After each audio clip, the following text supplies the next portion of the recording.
Can you please stop calling this site the Seven Tombs, because there are really 80 monuments here.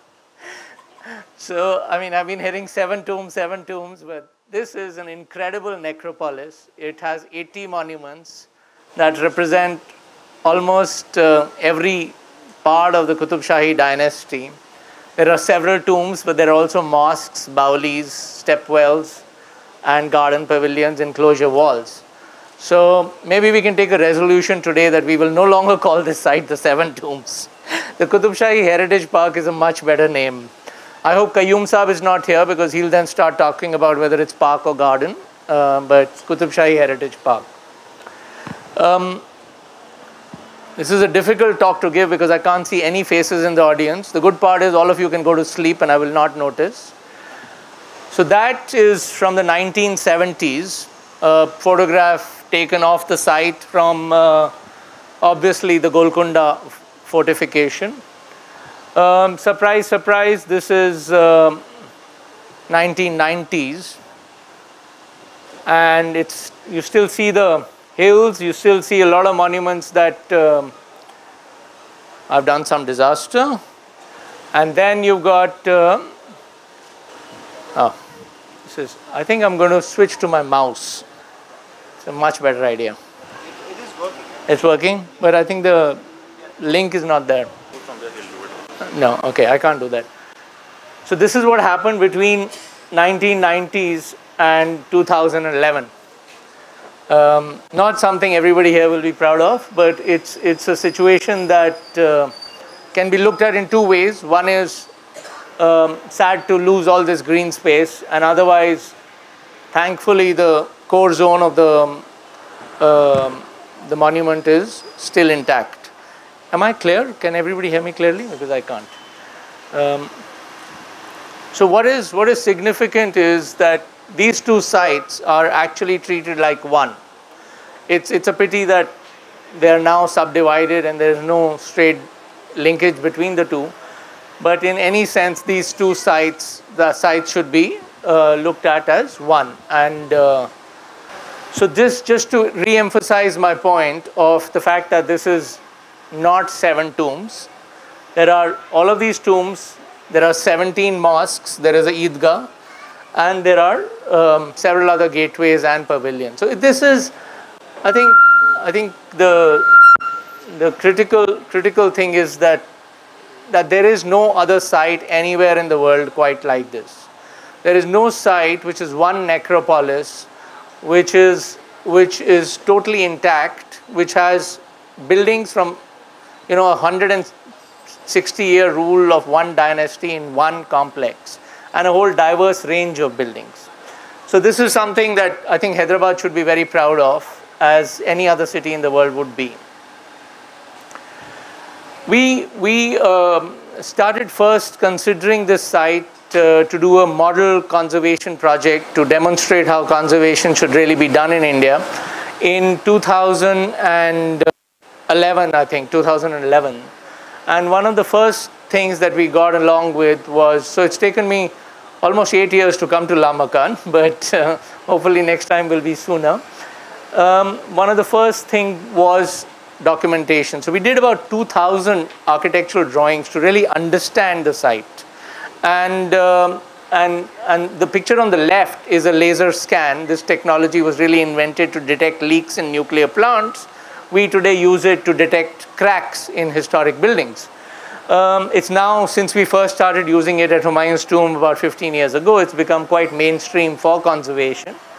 But any conservation project needs to start with proper documentation to really understand both the significance of the site and what are the needs of the site. And so a whole series of drawings were done initially and continue to be done as work progresses. So when the lights come on, you can meet some of the other members of the team who are sitting there who patiently making all of these drawings and taking these photographs. This is what is incredible. This is what is incredible about this site, is the stucco work. It's if there is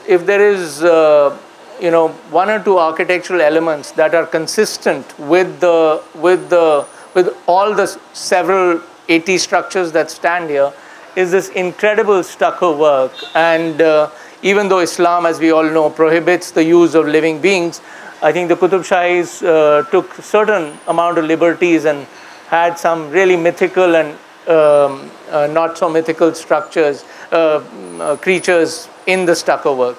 But the stucco work is absolutely incredible and is part of the significance of the site. I hope I'm not disturbing your view, ma'am. No? Yeah? Yeah. Okay. Yeah, I wish I was that lucky. So this stucco work is also being documented to the same degree of as the architectural documentation. And this is very, very important because no two buildings have the same stucco work. You know, in 80 monuments, you would assume there are similar patterns, but only similar. And that's really special about this complex, that these patterns were diverse. Hopefully this work will eventually lead to many PhDs because of the heavy, heavy amount of documentation that we've carried out. I mean, I can see several PhDs on just the stucco pattern. So the other thing besides architectural documentation that we started with was archival research. Unfortunately, when we started, even now today, there is not a single one book on such a grand site, and there were very limited photographs available. We today have a boast of a collection of photographs that is more than 500 in number and sourced from all over the world. And some of these photographs, as I will show you in later slides, have been absolutely critical to the conservation works that we have been able to undertake at the Qutb Shahi tombs. And all of these photographs reveal a lot. And for example, if you notice, these are obviously at some point there were wineries planted in the garden of Muhammad Quli Qutb Shah, and I think there is a Sarojini Naidu poem or which also mentions this. So these are photographs. This one is from the Al-Qazi collection, and that photograph on top really shows the same site. So what is important to understand is that every site anywhere in the world, especially such a major site, evolves. It gets added to, sometimes in a good manner and sometimes in not such a good manner. And that is where conservation decision making is very critical on what to keep, what to get rid of, and what to restore. So 80 structures, 80 standing structures, but that's not all, and that's what's even more exciting. There is enough archaeology on this site to really reveal structures that once stood here, but no longer do so. So this is, we did a whole series of archaeological excavations at the onset of the site, and we revealed foundations of a whole settlement that would have existed here possibly prior to this site becoming a necropolis, properly much before it was basically a funerary complex. So there is a settlement with its own mosques, its own buildings, and its own little enclosed gardens. And all of this discovery adds to this is some of the structures that were revealed during the archaeology and some of the artifacts that were revealed. Quite significant, because what is considered a necropolis through this archaeological excavation is revealed to be not have started as a necropolis, but to started as a residential settlement. So this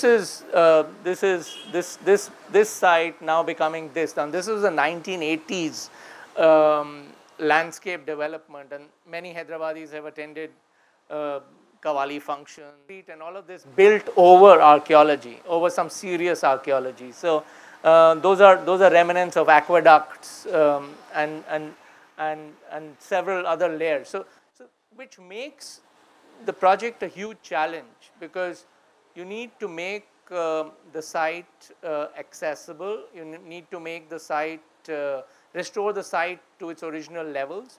And sometimes that's a challenge because 17th, 18th century levels are higher than the 16th century levels, and yet you need to get to the 16th century levels while keeping the 17th century levels.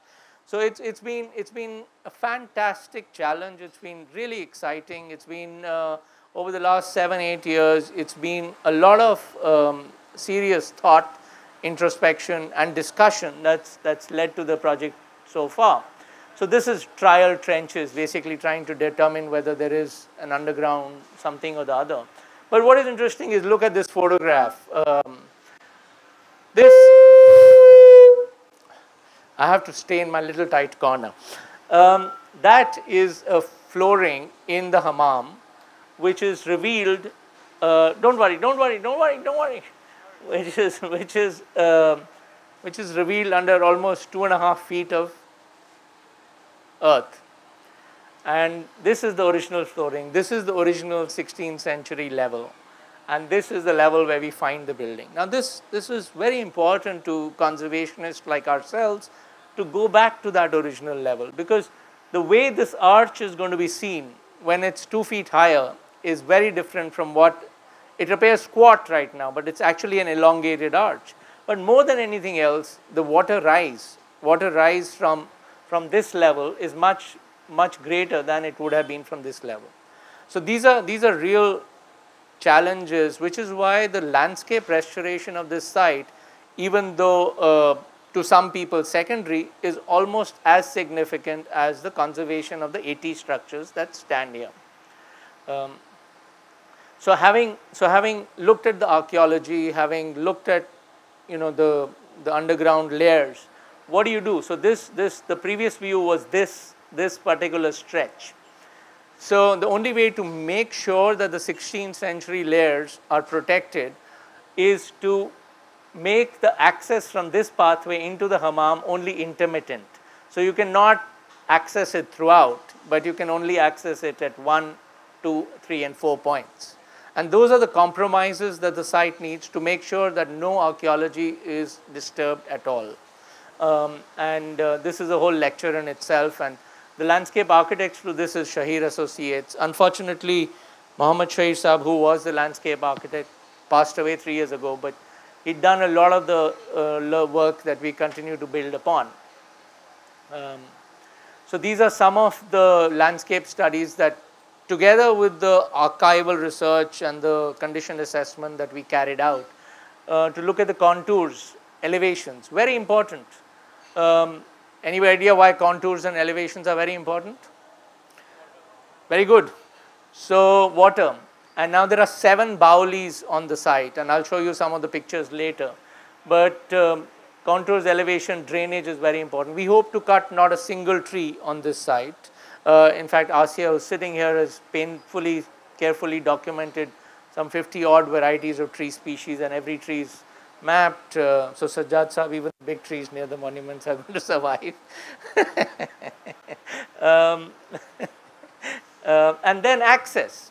Now the biggest loss, the biggest absolute loss, the biggest disservice that Hyderabad has done to the Qutb Shahi Heritage Park or the Qutb Shahi tombs is the whole frontage has unfortunately been lost. So you enter the Qutb Shahi, this great complex with unique complex with no parallel anywhere in the world, through a side gate, and then drive on this strange motorable road to get to this complex and then enter the complex. So what if these great monuments are left behind? What is sad is that this whole part, which is now the Deccan Park, is taking the whole frontage. So it's like entering your house from a little side gate at the back. And so what we're hoping to do, and the agreement that we've signed almost 7 years ago, is both with the Department of Heritage, Department of Archaeology it was then called, and the Quli Qutb Shah Urban Development Authority, which manages the Deccan Park. And the idea is to restore the main access of the monument with adequate parking facilities to what is now known as the Deccan Park, rather than, and restore the gardens so that your access is no longer through this really backdoor entry, as we like to say in India. So all of this, this is what I meant. So you enter through an entrance plaza. Eventually there will be a site museum, and then you take a series of pathways take you across the site. And rather than, right now you enter here. And that means you're not allowed to really restore the garden of Abdullah's tomb, which is a great tomb in itself. There have been major encroachments of small funerary mosques, mosques attached to graves, who have now become congregational mosques, which is another issue, and access to those remains another issue. But those are things that we will need to resolve. So together with the landscape works, what we hope to do over the next, what we've done over the last 6 years and over the next 5-6 years is conservation of all 80 monuments, the landscape development of the 106-acre complex, and archaeology to understand what's left. What I have not put on this site is afraid of court cases or more court cases, is infrastructure development or visitor facilities on the site. And don't worry, I'm not going to take you through all of the 80 monuments. I'm going to show you some of the conservation works that will indicate to you the kind of work that we have been undertaking and we hope to continue to undertake till this is finished, and without going into nitty-gritties of every monument. Even though each monument is different, each monument requires the same amount of energy, whether it's a 10 feet by 10 feet building or a 100 feet by 100 feet building. Anyway, I've spoken about, so those are the kind of things we're doing. We're revitalizing the step wells, and traditional craftsmanship has been the cornerstone of our conservation effort at the Humayun's tomb and the 80 buildings that surround it, and will similarly be so here. Again, what is critical is conservation decisions do not, which is one of the reasons I feel sorry that it's taken me so long to present this project at this forum. Conservation decisions cannot be taken by a single individual, a single agency, or even a set of expert agencies, however experts they are. In Delhi, we've tried very hard to engage opinion leaders in the conservation process through peer reviews, not only of experts, because often many people amongst yourselves feel, oh, this is best left to experts. And that has been the biggest problem in conservation in this country. Conservation is too important to be left to the experts. I think everybody who has any engagement with your city, with your heritage, needs to get involved with conservation decision making, because in the end, it is common sense.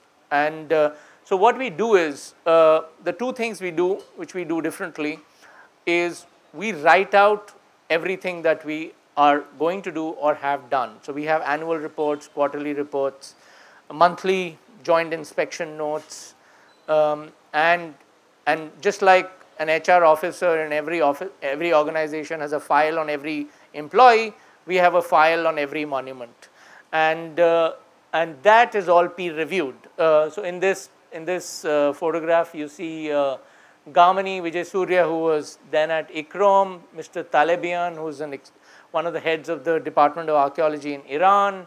You see representatives of the ASI, and there are other people who are not here, and of course the team. And similarly, there have been peer reviews on the landscape work. That is Professor Shahir, and that is Jim Westcott, and there are other experts who are not in the picture. But gosh, sorry. Now, those are peer reviews of one kind, but that's His Highness the Aga Khan in the top picture in the center, who's been to the site 4 times in the last 5 years, is quite keen on understanding progress, decision making, gets involved in decision making, and so on. We've had a fantastic partnership with the government of Telangana. It's been much easier than compared to what we suffer in Delhi. We've had visits from the Vice President of India, the KTR, who was then the head of the municipal administration, and left picture, please don't forget our lawyer who really makes it possible despite all the court cases. No, it's true. One of the things, somebody was just asking me, what has been your biggest challenge? It's been very frustrating to have signed the MOU and not been able to start this project for a year, because somebody went to Waqf tribunal, got a stay order, and I think Mahajar Saab very, very grateful that he appears in court almost every week. Very frustrating, but that's something you have to do to work in this country. We had impleaded ourselves in an old court case, and the real prayer is that this site does not belong to the government, it is private waqf. And it's been quite reassuring to have him here, but it's on the other hand, it's also been frustrating to have to fight this needless court case. This is what happened as a result of that court case. While we had signed the MOU, this collapsed even before we could start work. And fortunately, with Sajjad Saab's help, this was covered in the Times of India. And next day, we were allowed to start work. This has been a huge challenge. I mean, anywhere else in the world, once this had happened, when this Badi Baoli had collapsed in this way, this was end. This was the end. You don't really find the resources, capabilities to really put this back. This was a nightmare. Some of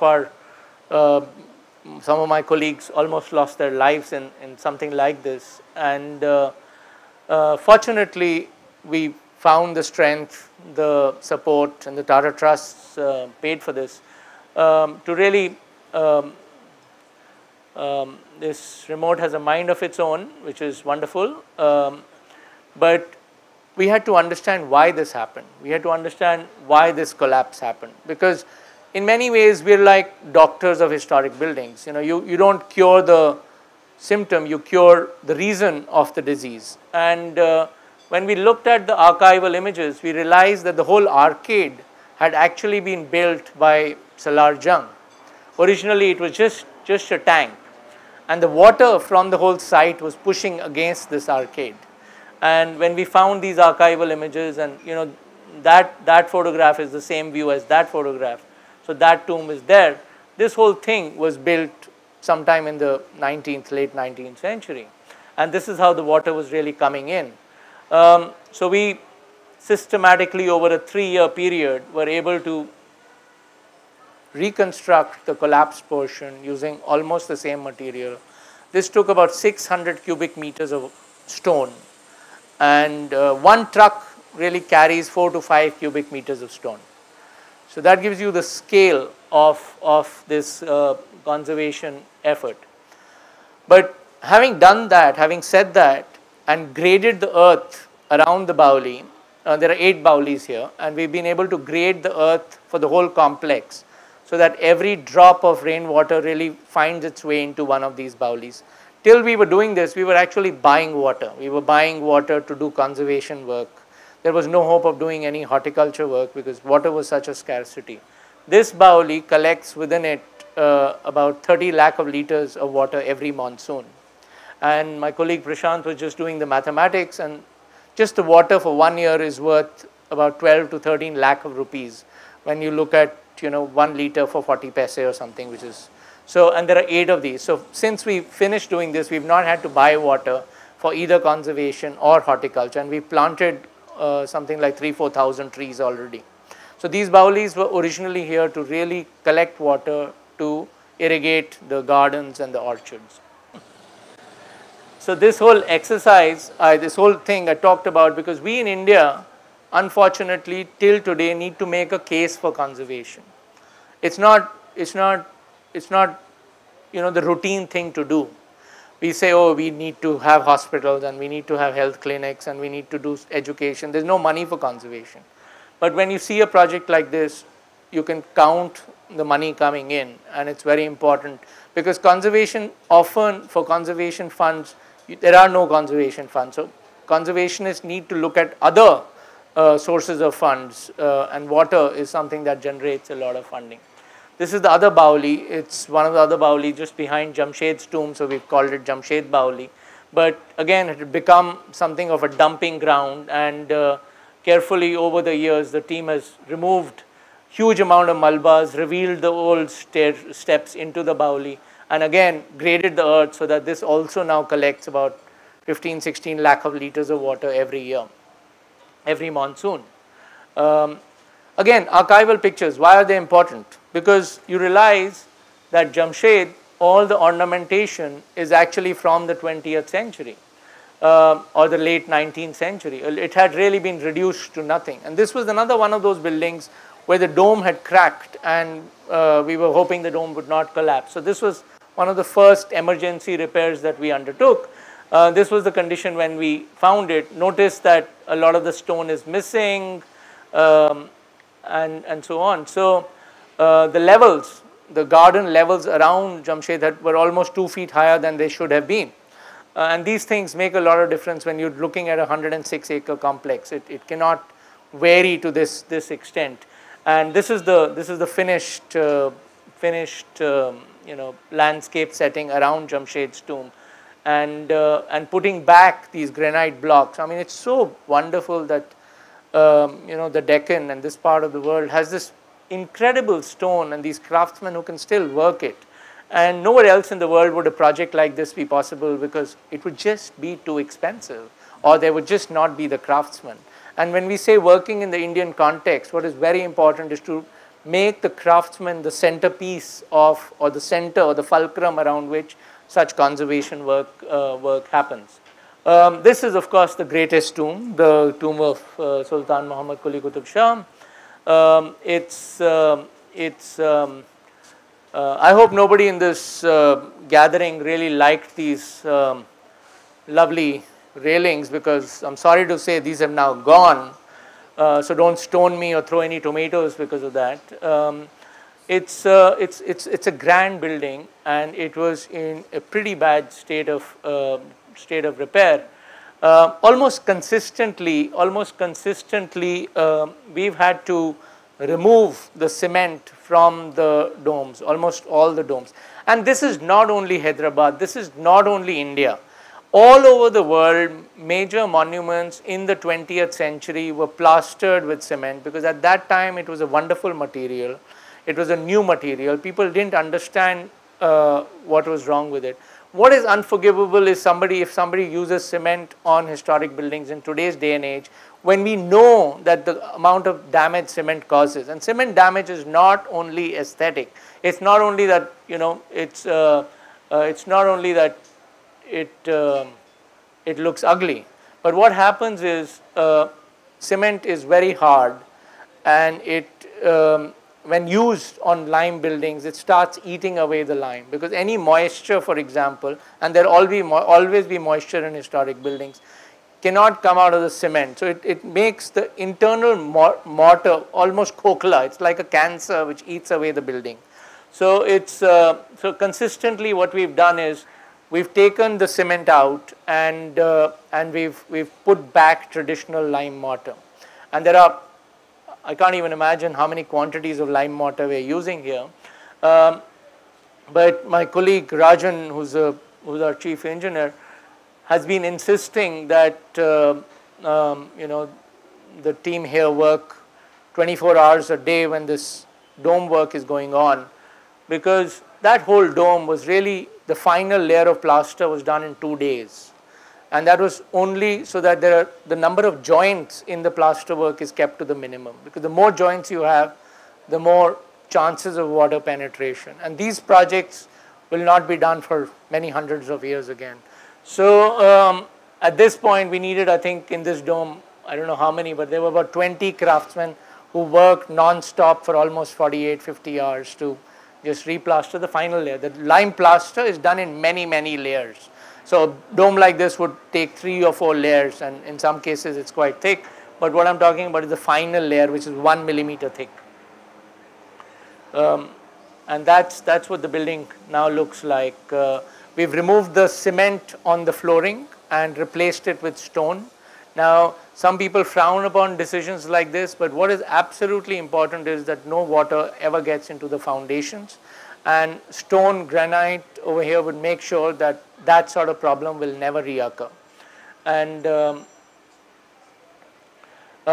this was a very expensive photograph to find, because, and I won't speak, but this man is sitting on this lovely stone parapet, and because we found this, we absolutely had no excuse to leave that beautiful parapet there.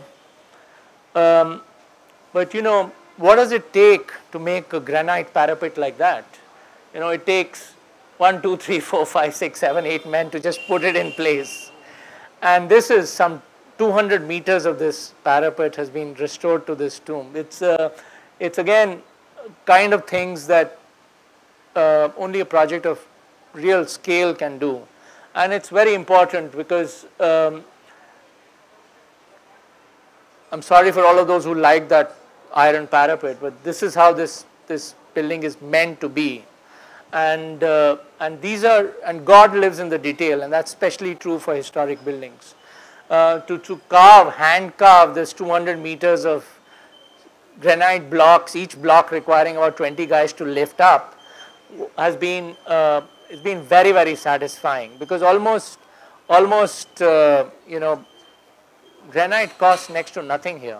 Almost 85% of works like this goes into craftsman wages. And so conservation not only creates a great destination, not only leads to restoring the pride of place. I mean, I'm very grateful that all of you are here, but clearly you're not here to look at my handsome face. You're here because this project means something to you. And so that is, it does restore community pride in its city, but what the case we have to make constantly, it also creates hell of a lot of jobs. At Humayun's tomb, we've had 650,000 man days of work, which in anywhere else in the world would be a lot and would be respected. In India, it doesn't count. So some before and after photographs. There are some measures which we've had to take to ensure that the site remains in good condition, and I'll just point these out to you. I mean, if you look at that corner, you know, that's a water spout. Before we build this is the roof level, and the rainwater was just coming down here onto this whole floral band, and so causing a lot of damage. So we had to put a metal rainwater down pipe which throws away the water 2 feet away from the building. 99% of people will never notice it, but it's absolutely critical to ensure long-term preservation of the building. This is the interior. My colleague Lippy obviously loves taking pictures like this, and I love showing them off, but that's what it takes. The whole interior surfaces was as much covered with cement as the exterior surfaces, and this is why we have to remove it.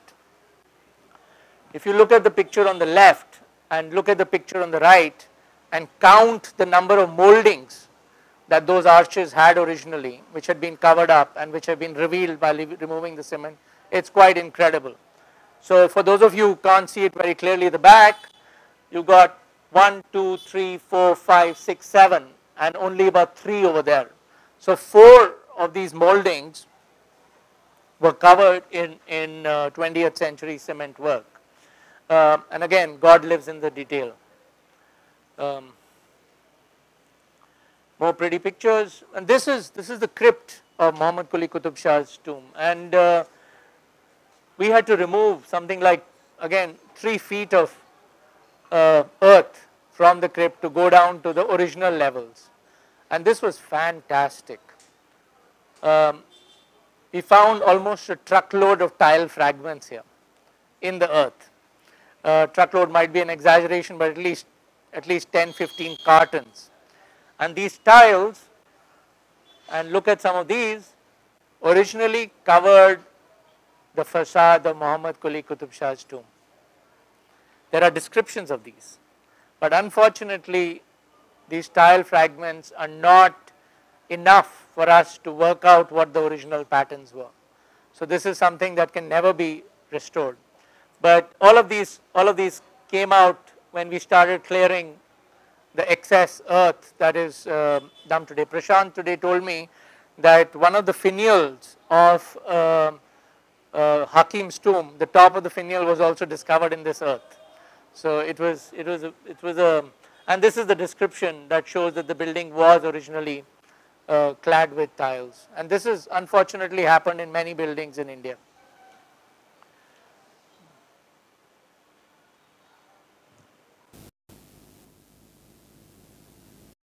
But this is the reason all of the other Qutb Shahi rulers chose to bury here. Correct me if I'm wrong. Is that right?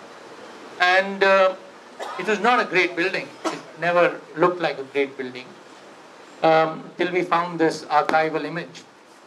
And this is a photograph taken from the roof of Jamshed Quli Qutb Shah's tomb towards the garden.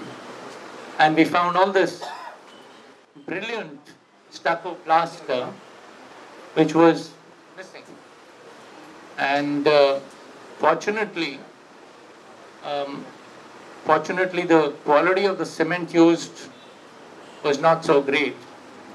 So when we started chipping away at it, we found these 16th century stucco work. And art historians have said that this work was actually not done by Indian craftsmen. It was done by Iranian craftsmen who probably came to do this work here. This was mind-boggling to discover this. I mean, it's been one of the most gratifying occasions of this project, and there was enough of it here to really be able to. I mean, if you look at these intricate patterns and removed carefully, there was enough to really put it back, or put at least the missing portions back. So that's what the parapet looked like when we started, with cement on top of the battlements, and that's what it now looks like. India still has craftsmen who are able to do this work under a lot of supervision. Let's not fool ourselves into believing that you find a craftsman and he will do it. It takes a whole team of architects, conservation architects, engineers, full-time on site to be able to make sure that the work is carefully matched to the original 16th century work. That's again one of my favorite photographs, with all of these guys working to restore those patterns. And this is how it was. This is what it's now become. And it really is, the significance or the importance of the building has been returned to it.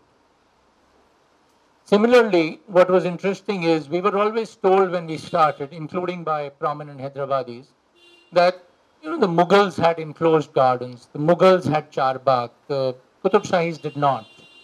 Qutb Shahis had wild gardens. It was something we took on face value and we believed, until we made some significant discoveries that Sultan Quli's tomb actually stood within an enclosed garden.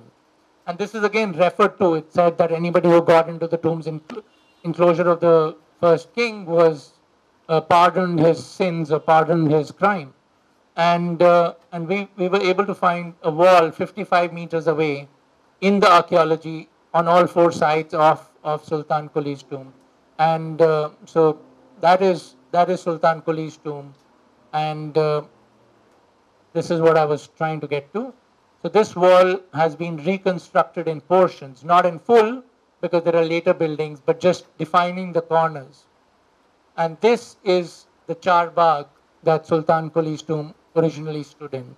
And this wall stands on the original foundations, which were buried below ground. Partly because Ibrahim, when Ibrahim built his tomb, this earth was all filled back. And this enclosure wall was buried 9 feet below ground. And this is a more closer view, a lower angle drone view of the reconstruction of the wall. Again, very important, not only to restore the building as per original details, but also restore its original setting, garden setting. And that's what we've been able to do. The fruit trees have come back in the complex, in the enclosure wall. And these are, for those of us who understand architectural sections, that is Sultan Quli's tomb in the center with the enclosure wall built all around it. So this is the building of the wall, the building of the arcade. It had survived in portions, and that it was just not understood what that is. And that this whole wall was revealed. This was the ground level, was lowered over here, sloped and revealed. And again, all this water is going into a bauli. So that is over here, the wall being revealed. Now this is not possible everywhere, but again this is Ibrahim's tomb, and unlike Sultan Kuli's tomb, we've not been able to do much here. But if you look at the photograph from the 1860s and compare it to what we found, it's a totally different architecture. So all of those minarets were demolished for some reason. All of that was demolished for some reason. And this whole parapet erected, possibly again by Salarjung in the end of the 19th century, sometime after this photograph was taken in the 1860s.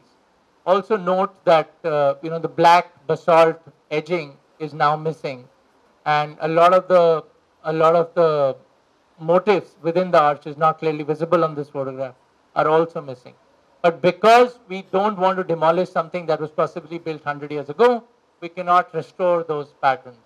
And so this is what it now looks like, with the patterns restored to whatever space is available within the within the leaves on the dome, but not really on the parapet.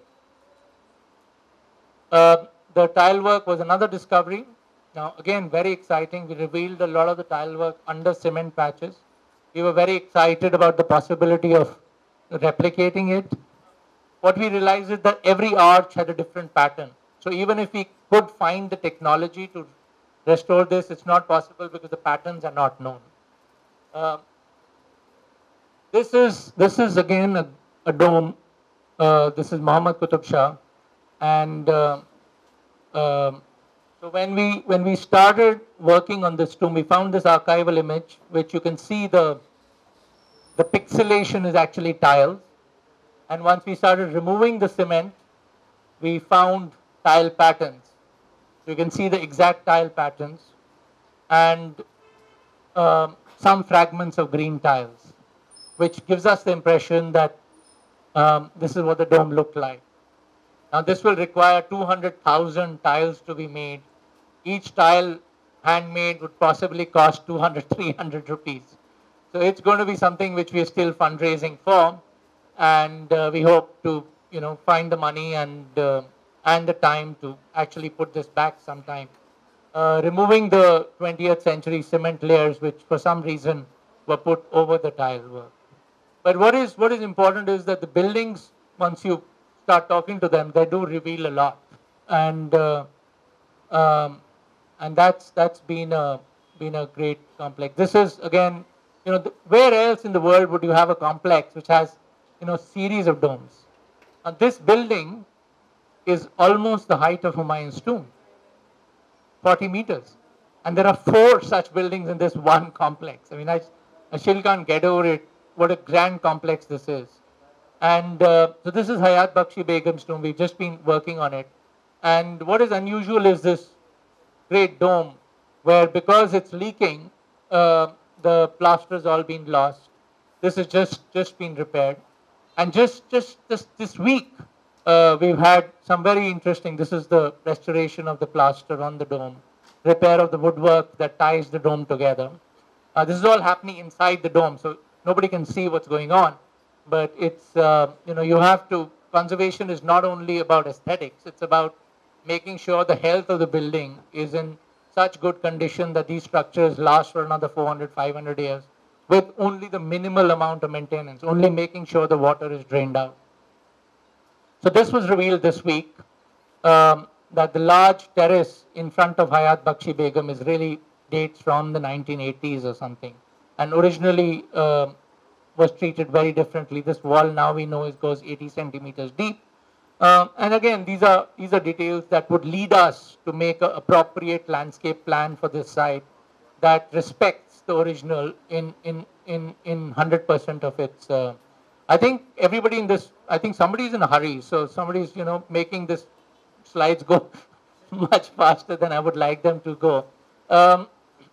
Again, people call this mortuary hammam. We don't believe it's a mortuary hammam. We think it's a functioning hammam, and we think it predates the tomb complex. There is enough pipes for cold and hot water, which you really don't need for a for a funerary hammam, and it's been quite interesting mapping those out, putting back the missing stones. These are the Hakim's tombs. Again, very different conservation work, because fortunately over here a lot of the original plaster work was left intact, and there were only minor problems like the finial missing. And this is, sorry, not missing, but that one is in concrete. So this is an RCC finial, and it was missing. That one has its top missing, and so that's what it looks like. So essentially, all the original plaster is retained, and only where it's missing did we need to restore the plaster, and of course the usual cement and so on. A Hyderabadi craftsman in the old city was able to make the dome finial again for us, and you wouldn't know today that. The finial is just about a year old because it's aged beautifully. This is again a very interesting image of a view towards Golconda. And we went crazy. We went crazy looking for this Baoli. And we never found it. But in the process, what we did find was the original gateway to Ibrahim's tomb, which was all covered up. And we hope that someday the authorities in the city would be able to restore the historic linkage, pedestrian linkage from the tombs to the Golconda, which is less than 100 meters away. I understand now that there is a possibility of building 100 villas between the tombs and the Golconda, and I hope people in Hyderabad will be able to stop that madness from happening. Again, smaller tombs, similar work, archaeology, mapping the archaeology, and this is the Deccan Park. So that's the frontage. The idea is that you have a parking space, you enter in line with the tombs, visit a site museum, have an amphitheater where there can be performances, and then go into the tomb core zone. And hopefully we will be able to realize this plan in the years to come. It takes a lot of effort to do projects like this. This is not the total number of craftsmen or team, but just a photograph taken at any given time with stone carvers, conservation architects, engineers, all of that together. But interdisciplinary approach. I mean, craftsmen supervised by engineers, architects, photographed,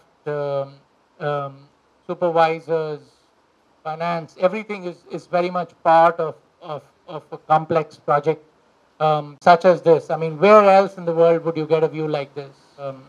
And again, this is the link that we hope will eventually happen. It's just a few hundred meters, not even more than 100 meters across. And people should be able to visit the Golconda from the tombs and vice versa. As I said, we've been mapping the trees, mapping the birds, and so on. So that is the end of my lecture, ladies and gentlemen. Thank you very much for listening to that. Wanted to add to what Ratish has said. I'm not sure how many 100 years of the Deccan, but unfortunately, because of the state elections and now the Lok Sabha, it got delayed. If you all remember, some of you attended the Charminar talk last year, I believe, somewhere in mid 2018. So this was a continuation of that essentially. But what I wanted to say was that for those of you from the city, especially who have not explored Golconda, please do that. Especially the gates of Golconda. There are 8. Unfortunately, today only 5 of them are open. 3 of them are not. I think a couple of them are with the army, and there's a lot of encroachments there also. So the thing, what I'm trying to say is that even with regard to the Qutb Shahi tombs, there actually is a lot of encroachment, and unless and until people go there and with some enthusiasm about heritage, these spaces are going to get smaller. This talk was essentially a result of conversations I've had with my former colleague, Sirish from the Hindu and stuff, because we keep on writing about these things, so we are actually aware of what happens. So the only other way we can actually save things in this city, some of our history is in some ways beyond redemption, because a lot of it has been lost, unfortunately, especially with regard to the Golconda Fort. But we are very lucky, in fact, that something of this sort is happening here. Fortunately, it won't happen with the Golconda Fort anytime soon, or even with the Charminar for that matter. But yeah, that's it. And You can start the questions, please. Unimaginable. Unimaginable because A, it's such a significant site, such great heritage, and yet so little has been known about it. So for us to do those 2,000 drawings, even before we got involved, was very important for us to understand the site. And then the archival research and the archaeological excavations were extremely important. Again, based not on just digging randomly, but based on archival photographs. I showed you what we were looking for. And I think if a multidisciplinary team spends 24/7, 7 days a week, 365 days a year on a site, it reveals a lot. That was, yeah, we basically looking not only for that, but for anything that can help us understand the site better. You completed, I think, 8 years for the conservation. 5 years. 5 years. I want to know that during the conservation, in which area you face the major difficulty and how you rectified that. So, conservation is also 95% politics, and I think our major difficulty is being taken care of Mahajar Sahib in the courts more than anything else. I think the real challenge at the Qutb Shahi tombs is the scale. It's unbelievable scale. And the only way we can deal with that scale is we started by doing emergency repairs across the site. So we identified all the major buildings where there were major cracks, any place where the building was possibly going to deteriorate further. And once that has been finished, we've been doing works in a very phased manner, taking up works next to each other so that supervision becomes easier and implementation becomes easier without disturbing visitor access to the site. But I mean, technically, a lot of the challenges can be overcome. The Baoli collapse was by far one of the most challenging, most difficult work to undertake, and very, very difficult safety, because safety was a prime concern. You don't want stones falling on somebody who's 60 feet below the ground level. And with God's grace, that went off fine. But these are challenges. This sort of work is really not possible without significant challenges. I'm Azhar. I'm an architect. So I have two questions. One is, when you said that 20th century conservation, where they put cement on those buildings. So do you think it has happened without proper knowledge of conservation? Like all those stucco work is lost, like they've covered it with cement. So why do you think this has happened? I think it's easy to judge with hindsight. It's easy to judge a development or an intervention that has happened 50 years ago, which is one of the reasons we do a lot of documentation. Every decision that we take is meant to be recorded. I'm not sure 100% of the decisions are recorded. If they're not, you can blame all those people sitting there. But but the idea is that 100% of decisions and the rationale for the decision is recorded in paper, so that 50 years from now, people can judge why we took that decision if we taken a wrong decision. Now, as far as cement is concerned, it was considered the wonder material. It was considered the solution to all ills, and it was used on historic buildings across the world. So I don't have a problem with anybody having used cement on these buildings 50, 60 years ago. I have a problem with anybody using cement on historic buildings in today's time, and we know that this is a disaster. As far as why the stucco work was cemented over, or why the tile work was cemented over, I think those decisions, why they were done, are not really known to us. The only reason, the only excuse I can make for the people who did that is that they did not have the means, human resources or financial resources, to either restore the tile work or the stucco work. And at that time, it just seemed a simple solution to just plain plaster it over.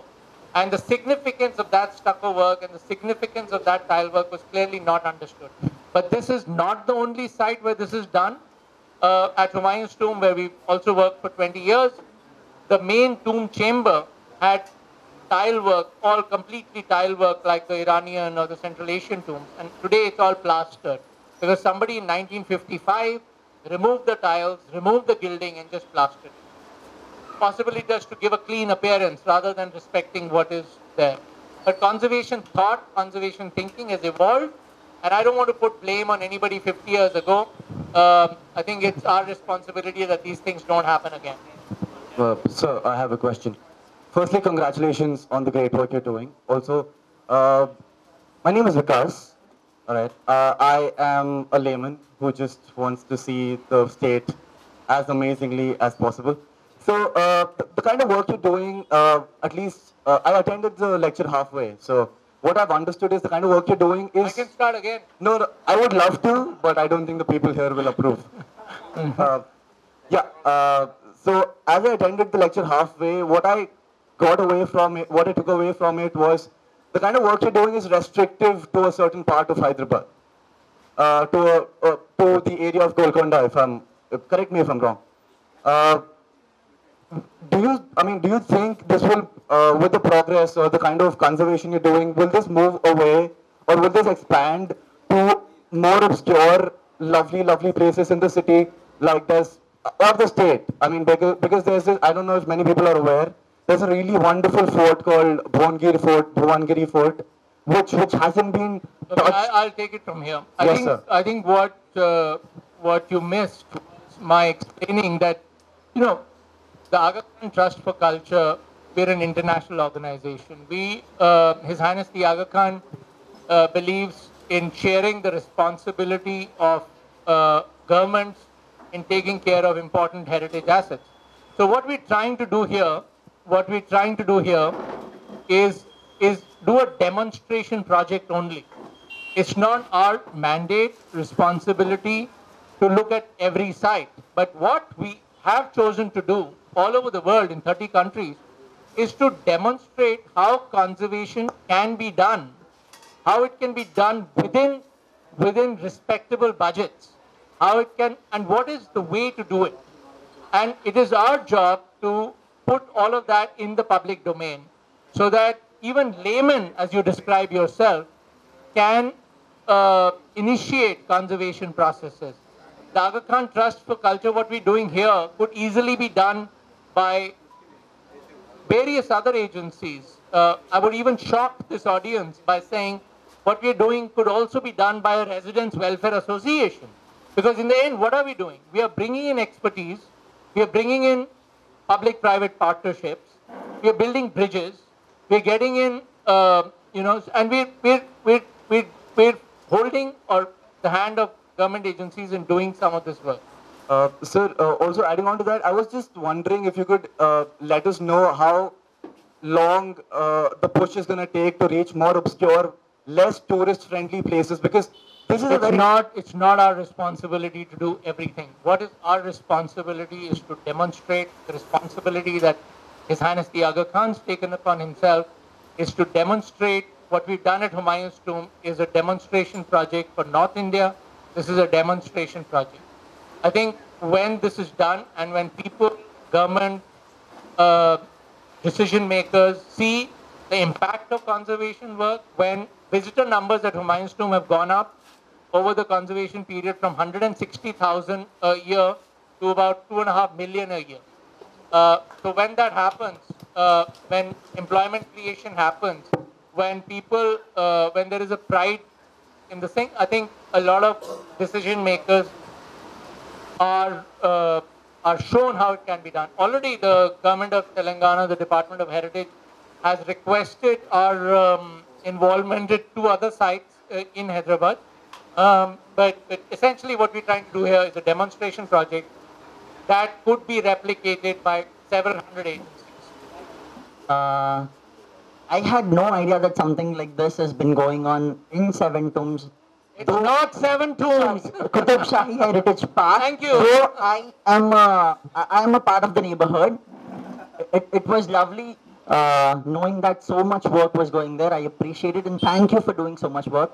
But there's something. 300 meters away from the 7 tombs, there are many Qutb Shahi tombs. There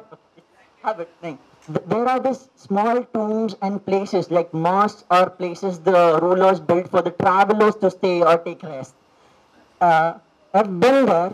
It's all locked up. The trees, grass is like 7 feet tall. It looks like it's gonna collapse today or tomorrow. And there was a tomb on which a graffiti artist had written, "I am an orphan. Please adopt me. Hashtag Hyderabad heritage." So it was heartbreaking.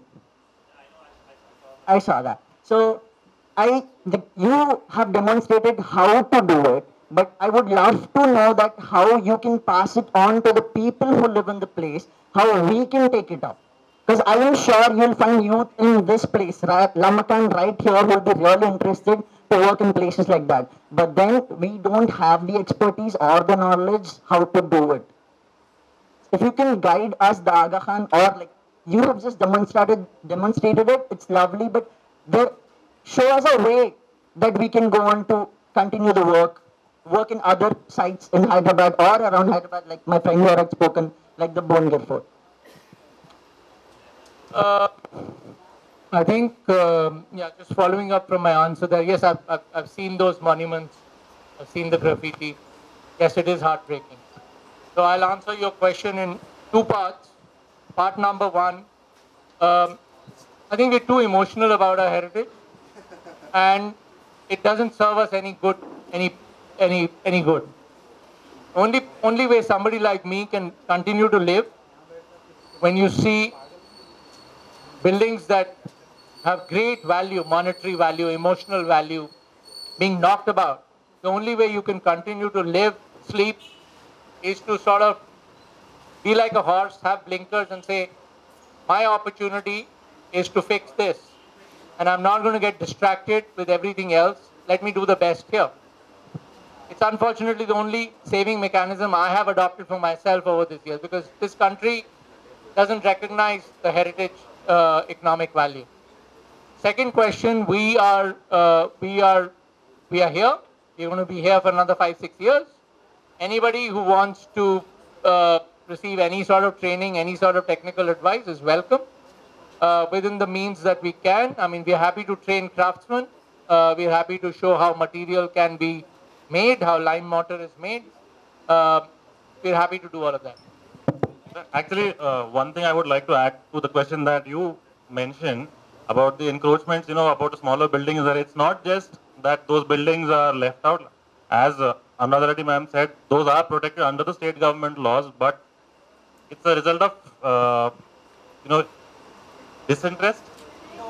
Actually, no, more than that, in and around the area, this is something which I was wanting to bring out also with Ratish, is that a lot of buildings have come up primarily because of political interference and by builders, nothing else. It's as simple as that. When I was also reporting, I was the Hindu, I think a couple of years ago, where you park, which way was the grave dug? When you enter the Qutb Shahi tombs from the current entrance, somebody came up and actually buried a body there, inside the Qutb Shahi tombs, if I'm not wrong. Okay, that happened, and the political party there is the MIM, nobody else. And they allowed it to happen, and they will keep on doing it. So that's something that we should also mind. Okay, ऐसा आप जैसा बोल रहे हैं, वो रास्ते पे खुला ही रहता है, वो कोई कुछ भी नहीं करते उसको. कल के दिन they're waiting for it to break so that they can come and build something there. That's about it, nothing else. So there are 2 more sites you people are taking up in the city or something like that. I'm particular about the Usmania General Hospital. It's a heritage site. It's live. It's an hospital working there. So we are interested in restoring its architectural heritage. So can I expect the same from the Aga Khan Trust, just to visit that site and give some valuable advice to the Telangana Medical Infrastructure Development Corporation, so that they get some valuable advice and they take up the matter as soon as possible?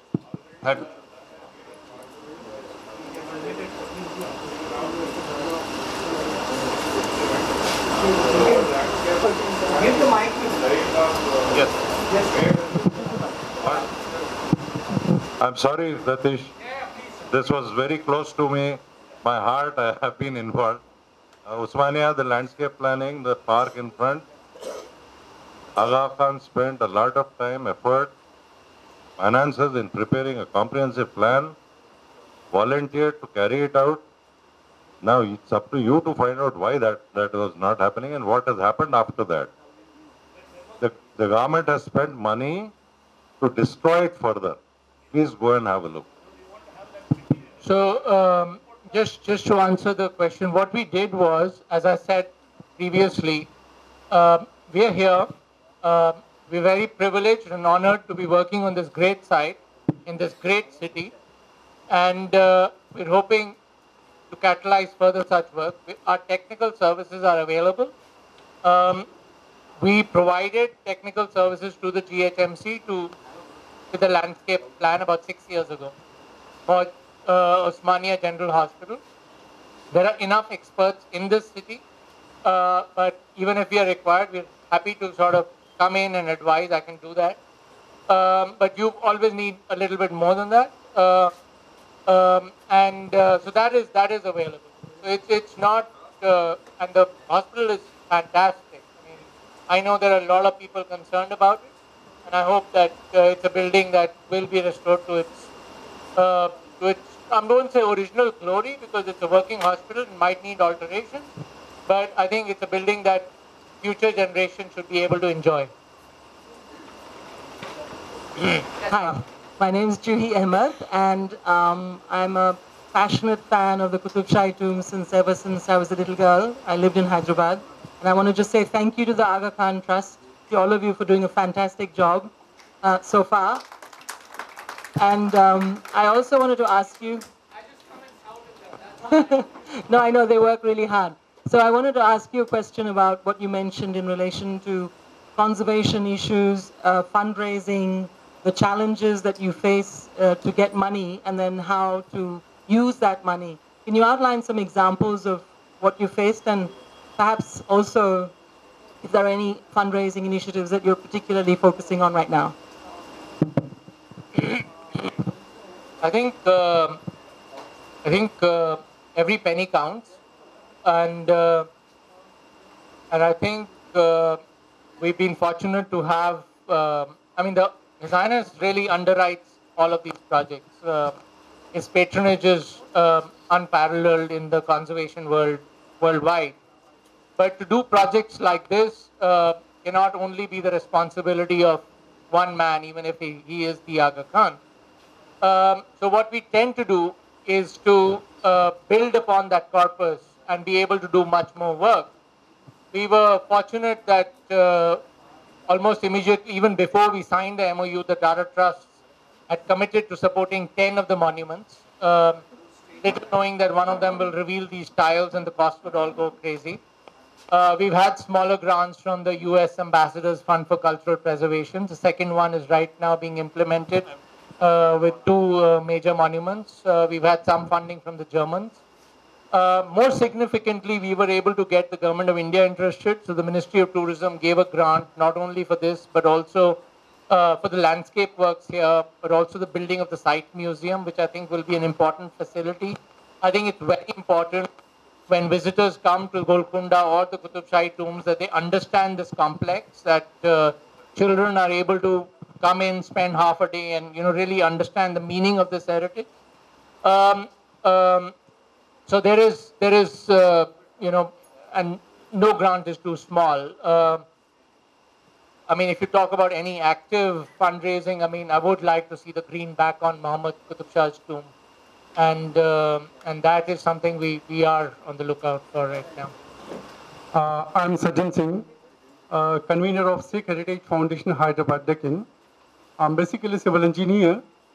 We are in the conservation of manuscript textiles here. So right now the work is going on Khalsa College, Amritsar here. The SGPC Shiromani Gurdwara Prabandhak Committee of Amritsar, they have constituted a committee for the conservation and preservation of buildings, artifacts, and other things here, archaeological things here. It is unfortunate that in the name of say, doing the seva. Seva means it's a construction of building here. They have demolished and Darshini Devdi at Tarantaran. It was reported in almost all the newspapers here. The 38th of this month here, they have a meeting over there for particular restoration of that Darshini Devdi at Tarantaran. So I have been selected as one of the committee members for this conservation and preservation work over there. We would like to have your advice and your guidance in this particular project, sir. So can I get any help from you, sir, from Hyderabad? So wonderful presentation, Mr. Ratish. You have any ways in which you involve youngsters or interns, architects or students who are planning to be getting into conservation or museum studies? Any plans for that? Actually, one of the places that we are very weak is doing just that. Unfortunately, because we are not an academic organization, we don't have, and the staff here is already overworked and underpaid. I'm sure you'll agree with that, yeah? I don't think we have the capacity to handhold interns. It's something that has concerned me for many, many years, but it's not something we've been able to resolve. So unfortunately, we don't take interns. We work on a real mission mode, and with sort of almost corporate efficiency, if there is such a thing. There are other agencies in the Aga Khan Development Network, and several of them are active in Hyderabad, but they're not associated with culture. So there is the health, education, the Aga Khan Academy, and they obviously do a lot more training than we do. Our focus has really been training for mid-career conservation professionals. So we do workshops, and we're happy to train craftsmen, we're happy to do those sort of things, but we're not able to take interns yet. Maybe that'll change someday. And who's been really, really supportive. I mean, I think my first meeting when I came here was with Sajjad Sahab. And we're very grateful for his continuous engagement. I think he's on site almost every month, and the enthusiasm has been very infectious. So thank you. Thank you, Ratish. वो आपको कहने की ज़रूरत नहीं थी. Being a Hyderabadi, I have been grateful and I'll remain grateful to the Aga Khan Trust for Culture, and particularly you for taking so much interest. But that doesn't take away my right to defend my typical Hyderabadi traits. Saad Gummat Saab Saad Gummat hi rahenge. 7 tombs, there's a history behind it. हफ्त गुम्बदाने शाही आपको गुलबर्गे में भी मिलते हैं, और यहाँ भी हफ्त गुम्बदाने शाही ही थे. गुम्बदाने शाही कहते हैं, 7 गुम्बद तो जो है बाद में आया. तो 7 गुम्बद बादशाहों के हैं. अब उसमें कन्वीनियंटली आर्कियोलॉजी डिपार्टमेंट और रतीश भाई ने ये किया कि एक बादशाह को गायब कर दिया. Actually, that is a very interesting thing. You know, the final, which I was going to say, dome does not have a dome, and all of us are educated in the European tradition. So, ab nahi hai, gumbad nahi hai. But once we were trying to get craftsmen get interested in this site, तो presentation दे रहे थे stone carvers को, तो समझाया गया कि इसका गुंबद कभी बना नहीं था, and the head craftsman immediately said, कोई बात नहीं साहब, हम बना देंगे. मैं उस गुम्बद की बात नहीं कर रहा हूँ सरकार, मैं बेचारे सुभान की बात कर रहा हूँ जिसको कोई गिनती में नहीं ले रहा है. मैं तो ले रहा हूँ. मैंने कहा आप लोग और हमारे आसार कदीमा आर्कियोलॉजी डिपार्टमेंट जो है इंसिस्ट करती है कि मोहम्मद कुली इज द 4th किंग. नहीं है साहब, मोहम्मद कुली इज द 5th सुल्तान. सुभान was the 3rd. Subhan will remain the 3rd, although his reign was very short. 8 महीने बेचारा रहा, बच्चा सा था. लेकिन his tomb, of course, is very significant. One of the most interesting stucco graphics that you find there. So 7 गुम्बद वो 7 बादशाहों के थे, वो 8वां बेचारा, उसकी तो गुम्बद ही नहीं रही। हाँ, ये और बात है कि he remains the most popular, one of the most popular sultans, तानाशाह। लेकिन वो है, अब ये है कि सरे तस्लीम हम है जो मिजाज यार में आए, आपके एहसान इतने हैं इस शहर पे और हम जैसे शहर के चाहने वालों पे कि हम ज़्यादा कुछ कह नहीं सकते कि जो आप कहें। मगर ये है कि शेरवानी साहब ने 5th कहा है तो मैं भी 5th और कहते रहूँगा आखिरी तक। Thank you Ratheesh.